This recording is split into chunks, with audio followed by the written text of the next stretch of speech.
many of you have known people that came to your Toastmasters Club very optimistic about their future ability to be a competent public speaker? They wanted to join, they wrote their check out, their eyes were gleaming and shining with hope and optimism for the future. And then at some point in time later, they left the club without explanation, and we wonder what happened. What happened to that member? Many of them leave before they even complete their competent communicator. After so much enthusiasm for the club when they initially came, fellow Toastmasters, fellow communicators, honorable guests, visitors, friends. As an area director in District 39, I've had an opportunity to visit many clubs, various Toastmasters clubs. Too many of our clubs operate at less than the charter strength of 20 members. And many of those clubs operate with only 4 to 6 members present at any particular meeting. As a matter of fact, I've been a guest at clubs that if I hadn't known in advance that I was going to a Toastmaster club, I would not have known when I got there, because there was no banner, there was no agenda, there was no branded materials, there was nothing that indicated it was a Toastmaster club. As a matter of fact, I could have been at a garden club, a book club, or even a rod and gun club for as much as it had to do with Toastmasters. And I began to think to myself, as these people were not speaking from manuals, evaluations were not written, I wondered why. And so I was discussing with another area director, why is it that some clubs thrive and other clubs just limp along, barely able to retain the 6 members needed in order to be a Toastmasters club legally? What she said to me, she looked me straight in the eye and she said, Diane, they are rogue clubs. Now, that immediately struck a chord with me, because there's a movie that I enjoy very much. I must have watched at least 25 to 30 times. And the name of that movie is The Perfect Storm. How many of you have seen The Perfect Storm with George Clooney? Raise your hand if you've seen The Perfect Storm. The Perfect Storm was about men, fishermen, who were out at sea, Gloucestermen. They had a strong tradition and a strong history of battling the waters, of being able to get their catch and bring it back.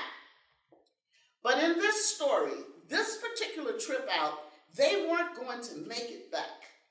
And one of the reasons they weren't going to make it back is because of rogue waves. As a matter of fact, it was a rogue wave that gave Mark Wahlberg the premonition that he would never return home.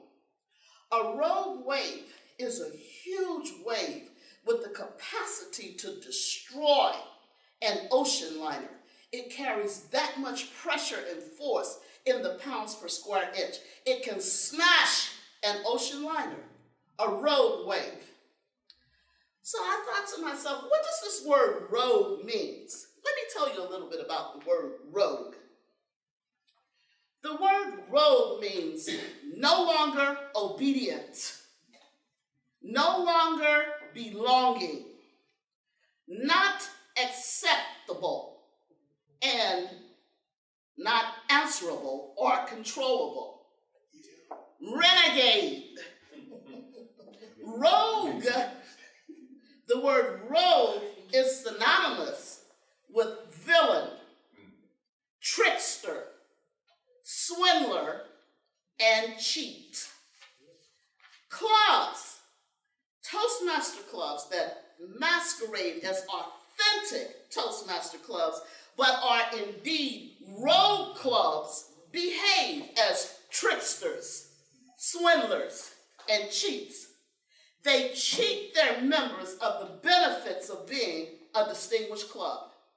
They pretend to be a Toastmaster club and even hold themselves out to the public as a Toastmasters club. But in actuality, they don't comply with the Toastmaster program that is the model for success and member development.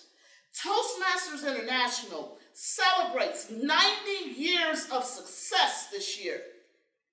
But these clubs have decided they can improve on that model. I had an advanced club president tell me on a visit one time, "We are experienced Toastmasters. We won't be completing any CCs." There were 4 members at the meeting when I made my area director visit. Now, if you've completed your DTM, why not start the process for a second? After all, it is the journey to the DTM that is chock full of the experiences that shape and mold you into the person that you want to become, not the DTM plaque itself. Why aren't you completing a competent leader at all times? You're constantly serving in those roles in your club. Every role you play in the meeting should earn credit. This helps your club to reach distinguished status. Many of our newer members, they don't understand the competent leader manual. It must be explained to them, along with its purpose. A member has the right to expect to learn the purpose and use for the 7 functionary roles in every club. They deserve to learn how to evaluate a fellow Toast member's speech properly. Why? Because Toastmaster members pay dues. And that entitles them to an opportunity to see the Toastmasters model in full operation. We have no right to collect dues in our clubs and then tolerate poorly planned meetings, untrained club officers, unprepared speakers, and lackadaisical support for district efforts. Members are looking to us for leadership, encouragement, and support. They instead, when they come into our clubs, what they frequently find is mutiny and rebelliousness against our parent organization. They deserve a supportive, positive learning experience. This is the Toastmaster International Club mission statement, that we provide this environment for them. Not what we think Toastmasters should be, but what you and I joined and signed on for, the Toastmaster program. The achievement of Distinguished Club tells the story. It should never be an option for a club. It is a tool whereby we can measure member achievement and member satisfaction. It tells us if a club is serving its members. Are those members developing fundamental speaking skills? Are they taking advantage of advanced speaking opportunities? Is the club actively recruiting new members to avoid attrition and to keep the club stimulated and intrigued with fresh ideas and speeches brought in by new members? When you talk with the members of distinguished clubs, you will find that they can usually tell you exactly how they became distinguished. They take great pride in being distinguished, and they can also identify those members of the club that help them to become distinguished. Statistics state that less than 1% of all Toastmasters achieve the DTM award. Now, we like to say, oh, they completed their CC, and then after that, they decided they didn't want to go any further. Well, I submit to you that many of them never had a chance.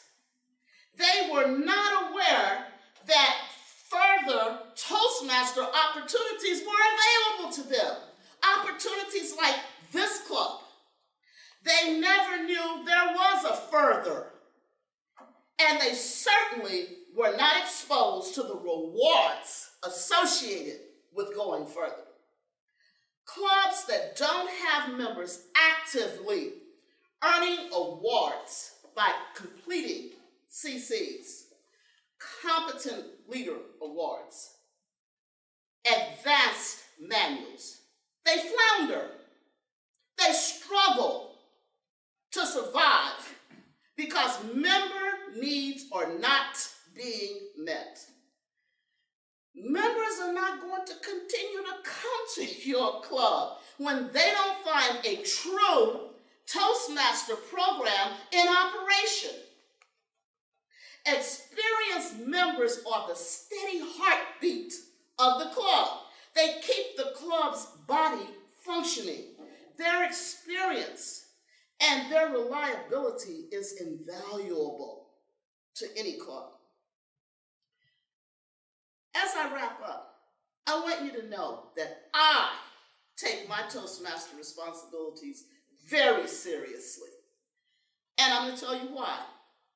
I know that I may be the difference between someone becoming discouraged and leaving the club without ever experiencing the self-confidence that grows with each meeting, each speaking challenge that you confront and overcome, and the ability to use the English language in a manner that allows you to speak with clarity and that allows you to speak with force of purpose. I don't want that on my conscience. Rogue clubs, Frankenstein clubs, Toastmaster hybrid clubs. They don't work. They don't work. I know you think you have a brilliant idea as to how you can improve on the Toastmaster model. But I challenge you, before you try to improve the model, why don't you put it into operation first? Then see if you can tweak it and improve it in some kind of way. But if you never deploy it, you don't know what it can do. You don't know who it can help. You don't know how it operates. You've never given yourself a chance to know.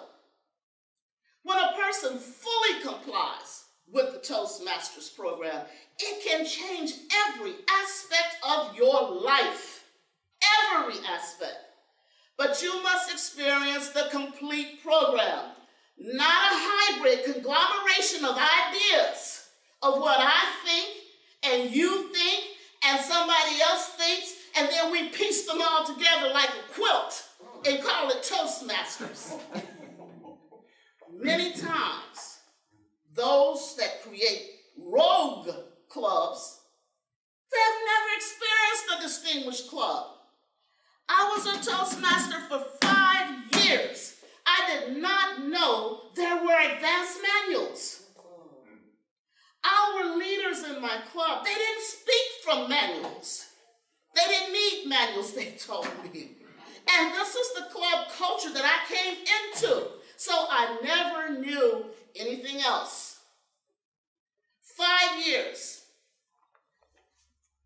And I was told that the Distinguished Club program was some foo-foo program that we didn't concern ourselves with. We don't have anything to do with that. I've committed myself to be a better steward of the trust and confidence that is placed in us each time a person joins our club. I believe the Distinguished Club program is actually love in action. It's all about others.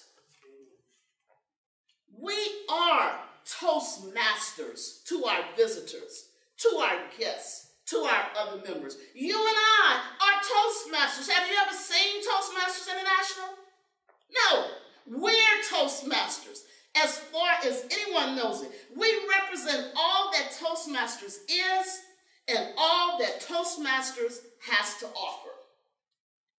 I invite and challenge you to make the commitment to achieve Distinguished Club status. If you're in a club that has not done so, commit to reaching that pinnacle every year. Commit to making a difference in a member's life. The reward to you will be immeasurable. I want to ask a couple questions of you before I go to my seat. Who can tell me in this room what comprises the Distinguished Club program? Is there anyone? Your officers have to be trained. Your officers have to be trained. Good answer, like Steve Harvey says. 2 CCs, 2 more 2 CCs, the advanced club, 2 more advanced, member dues paid, training both times. I just hit a wall. You did very well. You left out the competent leader. Well, yeah, I said. I don't see a competent leader manual out in front of anyone today. Where are your Thank you. Thank you. 2 competent leader manuals in the whole room. Bring your competent leader manual to every meeting. Always. We should always be earning that award continuously for our club and setting the proper example for new people when they come in of what the Toastmaster model is. Don't be a road club, Mr. Toastmaster.